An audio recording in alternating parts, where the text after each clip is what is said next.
పాడి pre processing సేవల వ్యాపారాన్ని సెటప్ చేయడంపై మా గైడ్కు స్వాగతం.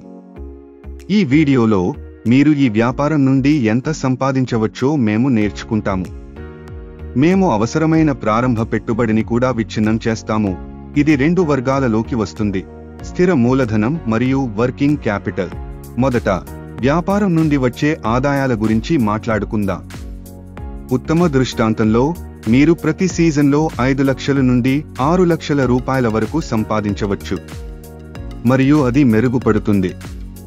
మొదటి సంవత్సరం ముగిసే సమయానికి మీరు ఒక్కో సీజన్కు 10 లక్షల నుండి 11,50,000 రూపాయల మధ్య సంపాదించవచ్చు. అన్ని ఖర్చులు, రుణాలు మరియు పన్నులు చెల్లించిన తర్వాత ఇది మీ అసలు లాభం. 2వ లేదా 3వ సంవత్సరం చివరి నాటికి మీరు ప్రతి సీజన్లో 20,50,000 నుండి 26 లక్షల రూపాయల మధ్య సంపాదించవచ్చు. మీ వ్యాపారంలో 28 లక్షల రూపాయలను పెట్టుబడి పెట్టడం యొక్క సంభావ్య విజయం అది. తర్వాత 28 లక్షల రూపాయలు ఉన్న స్థిర మూలధనం గురించి చర్చిద్దాం. ఇందులో మెషినరీ మరియు పరికరాలు వంటి దీర్ఘకాలిక ఆస్తులపై పెట్టుబడి ఉంటుంది. మేము స్థానిక లేదా ప్రాంతీయ సంఘంలోని రైతులకు సేవలను అందించడానికి ఉపయోగించే యంత్రాలు, వ్యవసాయ పరికరాలు లేదా ఏదైనా మౌలిక సదుపాయాలను కొనుగోలు చేయడం గురించి మాట్లాడుతున్నాము. ఫిక్స్డ్ క్యాపిటల్లో బీమా, లైసెన్స్లు మరియు పర్మిట్లు వంటి ఖర్చులు కూడా ఉన్నాయి.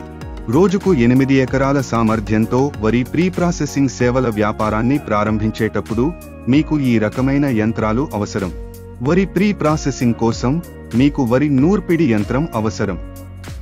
వరి నూర్పిడి యంత్రం అనేది వరి గింజలను వాటి కాడలు మరియు పొట్టు నుండి వేరు చేయడానికి ఉపయోగించే పరికరం. చేతితో చేయడంతో పోలిస్తే ఇది ప్రక్రియను వేగంగా మరియు సులభంగా చేస్తుంది.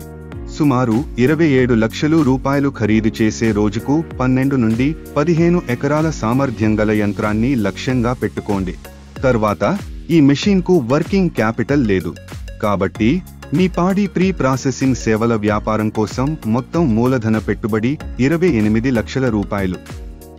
ఇది మీ వ్యాపారం కోసం మీకు స్పష్టమైన ఆర్థిక ప్రణాళికను అందిస్తుంది.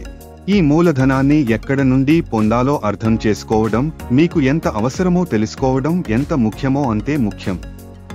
స్థిర మూలధనం మరియు వర్కింగ్ క్యాపిటల్ వేర్వేరు పాత్రలను కలిగి ఉంటాయి, అందువల్ల వాటి మూలాలు విభిన్నంగా ఉండాలి. స్థిర మూలధనం అనేది పరికరాలు మరియు యంత్రాలు వంటి మీ వ్యాపారంలో ఎక్కువ కాలం ఉండే ఆస్తులలో పెట్టుబడి పెట్టబడుతుంది. ఇది త్వరగా నగదుగా మారదు కాబట్టి దీనిని ఫిక్స్డ్ అని పిలుస్తారు. స్థిర మూలధనాన్ని సేకరించడానికి వ్యక్తిగత పొదుపు, స్నేహితులు మరియు కుటుంబ సభ్యుల సహాయం, భాగస్వామ్యాలు లేదా లాభాలను తిరిగి పెట్టుబడి పెట్టడం వంటి తక్షణ తిరిగి చెల్లించాల్సిన అవసరం లేని దీర్ఘకాలిక సహన వనరులను పరిగణించండి. ఈ ఆర్థిక ప్రణాళిక వ్యూహంతో మీరు విజయవంతమైన వరి ప్రీ ప్రాసెసింగ్ సేవల వ్యాపారాన్ని స్థాపించే మార్గంలో ఉన్నారు. గమనిక: ఈ వ్యాపారం యొక్క యంత్రాలు కంది మొక్కజొన్న ప్రీ ప్రాసెసింగ్కు కూడా ఉపయోగపడతాయి. ఈ వీడియో చూసినందుకు ధన్యవాదాలు. లైక్ చేయండి, షేర్ చేయండి మరియు వ్యాపార్ కోచ్ ఛానల్కు సబ్స్క్రైబ్ చేయండి.